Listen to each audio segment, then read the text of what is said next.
کہ صرف وہ شخص کاہل ہے کہ جو چلتا پھرتا نہ ہو، بھاری بھرکم کام نہ کرتا ہو، ایک جگہ پڑا رہتا ہو، تو لوگ سمجھتے ہیں یہ کاہل ہے۔ سر سید کہتے ہیں کہ اصل کاہل تو وہ شخص ہے جو اپنے دلی قوا کو کام میں نہ لائے۔ ہم اب یہ دیکھتے ہیں کہ دلی قوا کیا ہوتے ہیں۔ تو دلی قوا کا مطلب ہے دل کی طاقتیں۔ اللہ تعالیٰ نے انسان کو بے شمار صلاحیتوں سے نوازا ہے۔ کچھ صلاحیتیں اس میں فزیکل نوعیت کی ہیں، یعنی ہاتھ پاؤں کی صلاحیتیں ہیں، دیکھنے سننے کی صلاحیتیں ہیں، اور کچھ صلاحیتیں اس میں ہیں جو اس کے انر میں ہیں، ٹھیک ہے، یعنی غور و فکر کرنے کی صلاحیت ہے، عقل کی صلاحیت ہے، شعور کی صلاحیت ہے، قوت فیصلہ ہے، اعتماد ہے، ارادہ ہے۔ یہ ساری وہ چیزیں ہیں جو دلی قوا میں شامل ہیں۔ تو سر سید کہتے ہیں کہ دلی قوا کو استعمال نہ کرنا سب سے بڑی کاہلی ہے۔ اس موقع پہ سر سید محنت کش لوگوں کی مثال دیتے ہیں۔ وہ یہ کہتے ہیں کہ جو لوگ روزانہ کی بنیاد پر محنت مزدوری کرتے ہیں، جنہیں ہم دہاڑی دار کہتے ہیں، وہ لوگ اپنی زندگی میں تبدیلی پیدا کرتے ہیں۔ بے شک وہ یہ سب محنت حصول رزق کے لیے کرتے ہیں، اپنا پیٹ پالنے کے لیے کرتے ہیں، لیکن اس کے نتیجے میں ان کی ذات سے سستی اور کاہلی دور ہو جاتی ہے۔ اور وہ لوگ جو ایک جگہ بیٹھے رہتے ہیں، اپنے اعضاء کو حرکت میں نہیں لاتے، چلتے پھرتے نہیں ہیں، کوئی مشقت والا کام انجام نہیں دیتے، سستی اور کاہلی کا ان پر غلبہ ہو جاتا ہے۔ اس کے بعد سر سید مسلم قوم کے پڑھے لکھے لوگوں کی مثال دیتے ہیں۔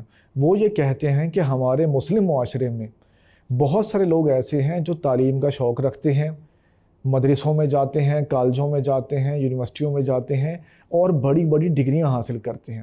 وہ کہتے ہیں کہ یہاں تک تو بات تھی ٹھیک، لیکن جو عملی زندگی میں جب وہ آتے ہیں، اپنی پریکٹیکل لائف میں آتے ہیں، تو اپنے گھریلو زندگی میں، اپنی دفتری زندگی میں اور اپنی سماجی زندگی میں، سوشل لائف میں، وہ اپنی تعلیم کو اور اپنے شعور کو استعمال نہیں کرتے۔ سر سید کہتے ہیں کہ اگر کوئی شخص اپنی صلاحیتوں کو استعمال نہ کرے تو آہستہ آہستہ اس کی صلاحیتیں ماند پڑ جاتی ہیں، اس کا ذہن کند ہو جاتا ہے، اس کو زنگ لگ جاتا ہے۔ تو اس موقع پر اس انسان میں جو ایک پڑھا لکھا انسان ہے، تعلیم یافتہ انسان ہے، اس میں اور ایک جانور میں کوئی فرق نہیں رہتا۔ وہ بھی جانور کی طرح حالات کے بدلنے کا منتظر رہتا ہے، دوسروں کی مدد کا منتظر رہتا ہے، اس کو ایک بے چارگی کا احساس رہتا ہے۔ وہ یہ سوچتا ہے کہ کوئی شخص آئے اور مجھے اس حالت سے نکالے۔ سر سید اپنے مضمون کو آگے بڑھاتے ہوئے لکھتے ہیں کہ کچھ لوگ ایسے ہوتے ہیں کہ جو کسی عہدے پر فائز ہوتے ہیں، کسی منصب پر فائز ہوتے ہیں۔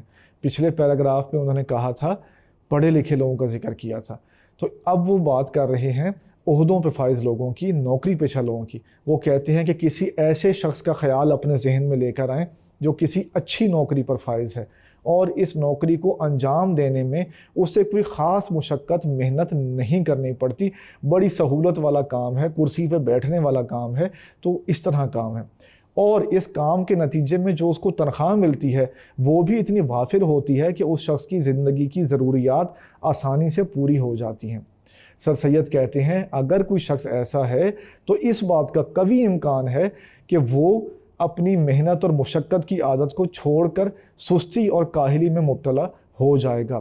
ایسا ہو سکتا ہے کہ وہ مزیدار کھانوں کا رسیا ہو جائے، وہ جوا کھیلنے کی لت میں مبتلا ہو جائے، یا وہ ناچ گانے کی طرف مائل ہو جائے، خالی تماش بینی جو ہے وہ اس کی زندگی کا مقصد بن جائے، اسے اس میں تسکین ملنے لگے۔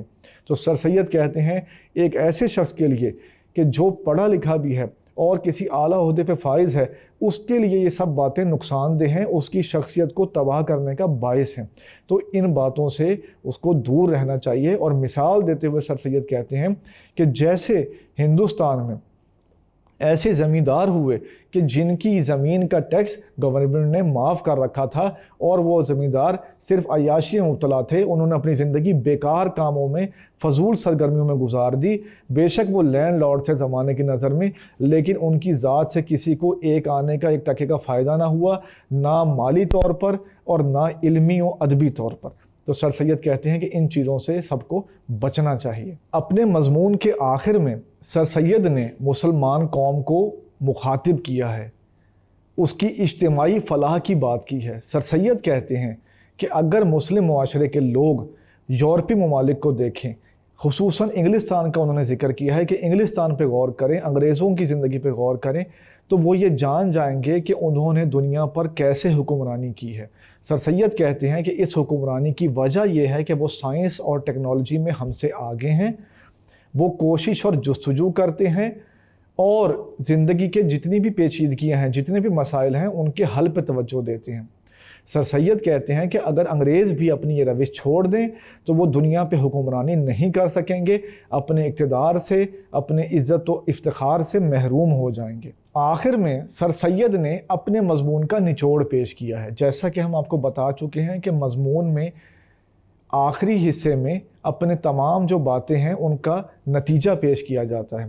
تو سر سید مسلم قوم کو مخاطب کرتے ہوئے کہتے ہیں کہ ہمیں یہ چاہیے کہ ہم بھی سستی اور کاہلی کو چھوڑ دیں، آرام طلبی چھوڑ دیں، عیش پسندی چھوڑ دیں اور زندگی کی دوڑ میں شامل ہوں۔ انفرادی طور پر بھی اپنی زندگی میں کوشش اور جستجو کے ایلیمنٹس یعنی عناصر لے کے آئیں، اور قومی زندگی میں بھی ہم مسائل کا حل تلاش کریں۔ ہم میں سے اکثر لوگ سے سسٹم کو خرابی کا طعنہ دے کے چپ ہو جاتے ہیں، لیکن اپنے حصے کا کام نہیں کرتے۔ اس موقع پہ ہمیں ساحل لدھیانوی کا ایک شعر یاد آ گیا ہے کہ مانا کہ اس زمیں کو نہ گلزار کر سکے، مانا کہ اس زمیں کو نہ گلزار کر سکے، کچھ خار کم تو کر گئے گزرے جدھر سے ہم۔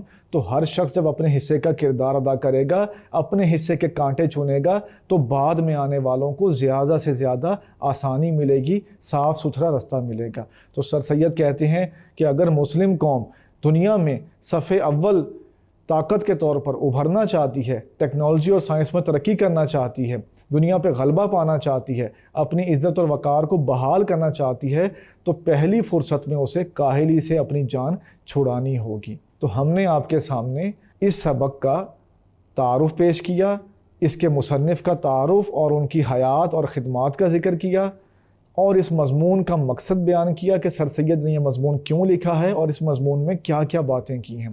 اس طرح ہم نے آپ کے سامنے اس سبق کا مجموعی جائزہ یعنی اوور ویو پیش کیا۔ امید ہے آپ کو اس اوور ویو کے ذریعے اس سبق کے بارے میں اور مصنف کے بارے میں جاننے کا اور سمجھنے کا موقع ملا ہوگا۔